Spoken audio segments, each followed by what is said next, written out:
Philip Bateman from The Interview here with Adnan Sarhan, founder of the Sufi Foundation of America, to talk about Sufism and philosophy and life and how to bring about peace, harmony and self-confidence in your life.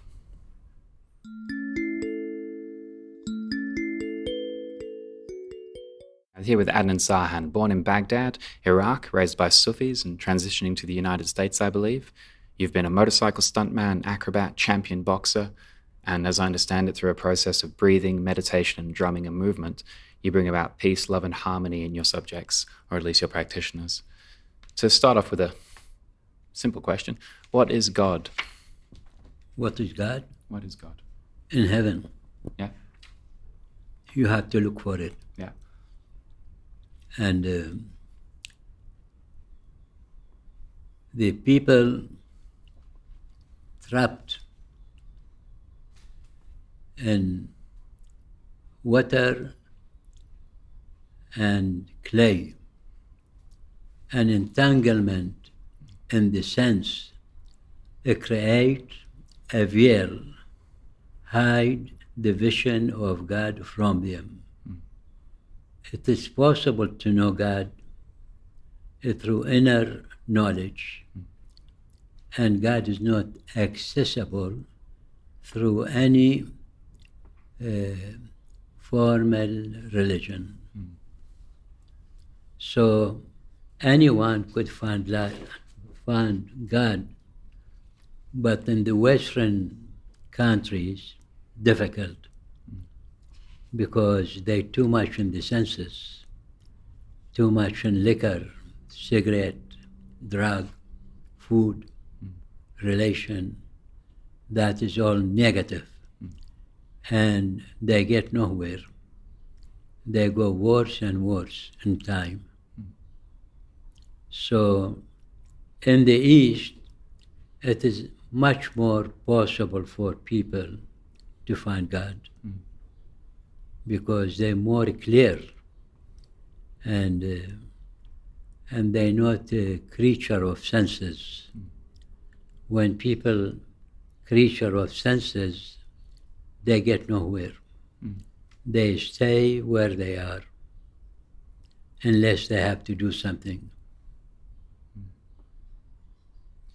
I know, looking through a large volume of testimonials from people who have experienced your work over the last 40 years that I was given when we met, it seems, for instance, somebody from a New York psychologist said that he no longer puts meaning into things that are meaningless. That was what he really got out of working with you. Could you speak to that? In my work, all kind of people, a lot of psychologists, psychiatrists, doctor, teacher, many teachers and students. And so it's combining many people. People quit smoking, drinking, drug, liquor within a week or 2 weeks. Many people quit within 1 week, drinking, smoking, and drug. Many people. And their life changed. No more victim for their senses. How did you develop your method? I born that way. Yeah. Since I was a child. I used to teach children, and in high school and grammar school, I was doing a lot of things in leading group. And it continued till now. And now we have the center, 40 acre, that is given to me by the Reynolds Tobacco family.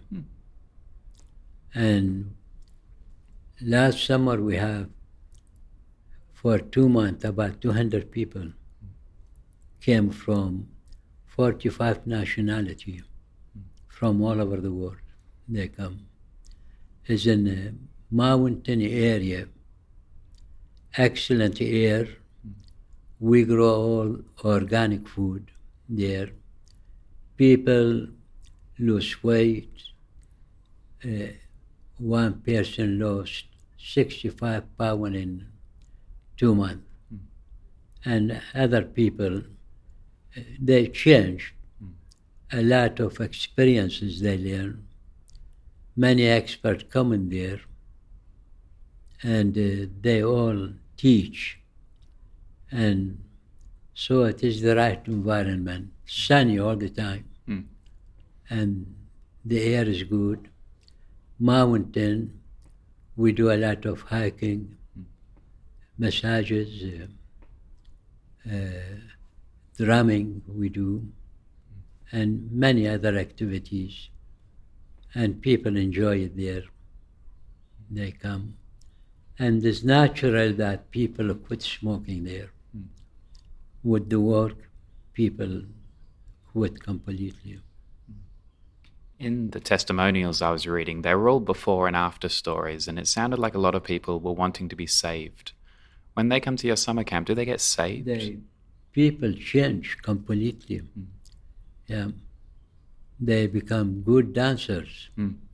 Yeah, excellent. And many of them teaching now dance. Yeah. And Sufism itself, could you explain that for people who may not know? The word Sufi means purity. And unless you purify the body, the mind, the psychic, the emotion, you don't get nowhere. You have to work for it. It does not come easy. Yeah, you have to work for it, develop, and then with the pass of the time, it becomes easier and easier. And you enjoy it better for the life, because it gives you incentive to do the right things. Yeah. You don't do spiritual work and do the wrong things. Yeah. You have to change your way of life and develop a new faith and do good deeds.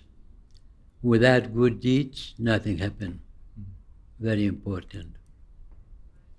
I come from a traditionally Western background, and I became aware of the work of Hazrat Inayat Khan and Sufism maybe about 15 years ago, though I know Islam itself in the West has potentially a negative connotation, and Sufism being associated with that. I mean, I guess my question is, when we're talking about reciting the Quran and saying the word Allah, people in the West may find this very confronting. What would you say to them that have that challenge?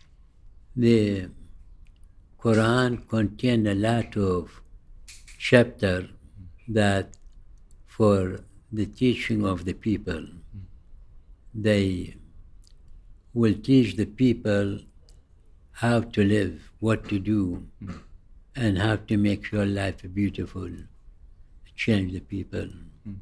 Can you explain why your drumming is so powerful?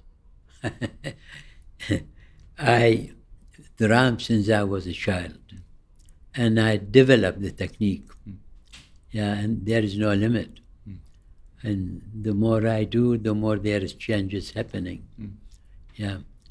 Tomorrow I drum will be different than today. And today different than yesterday. It is no limit to it. Every time I drum, it is different. It gets better and better. And in relation to time, past, present, and future, I was listening to a discourse recorded earlier, and you talked about each day is a new day. The present, we exist in the present, exactly. And the past and the future cause confusion. It's never the same. Yeah. But you have to work for every day to get better and better. Yeah. The day that passes without developing spirit is a wasted day. Yeah.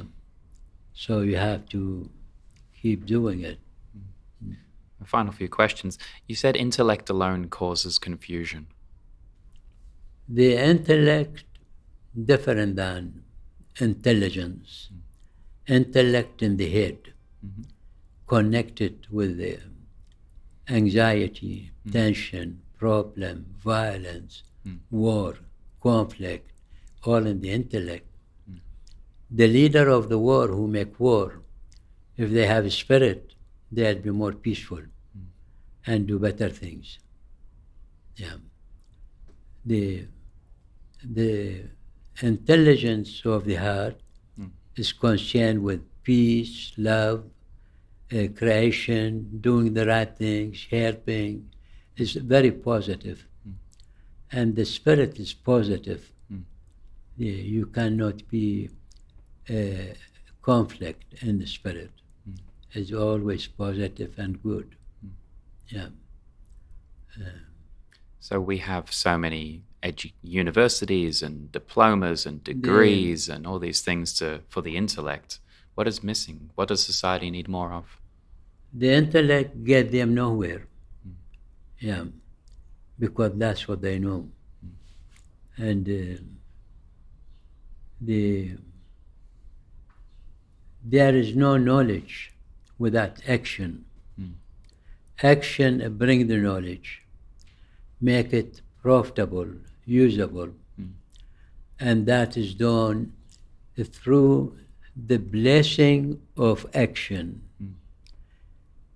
The blessing of action, what to bring the action and intelligence together for better profit and learning.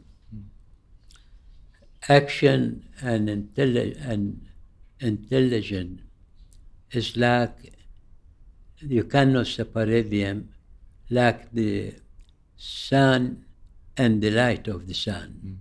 You cannot separate them. They together. There is no better way in the life than what you do.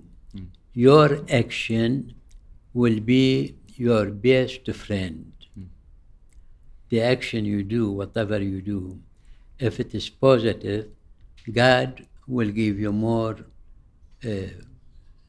power for it. And if the action wrong, something go wrong. Yeah. If there was one thing you wanted people in the world to know about themselves, what would you tell them? To the people, be good. Thank you so much. Sure.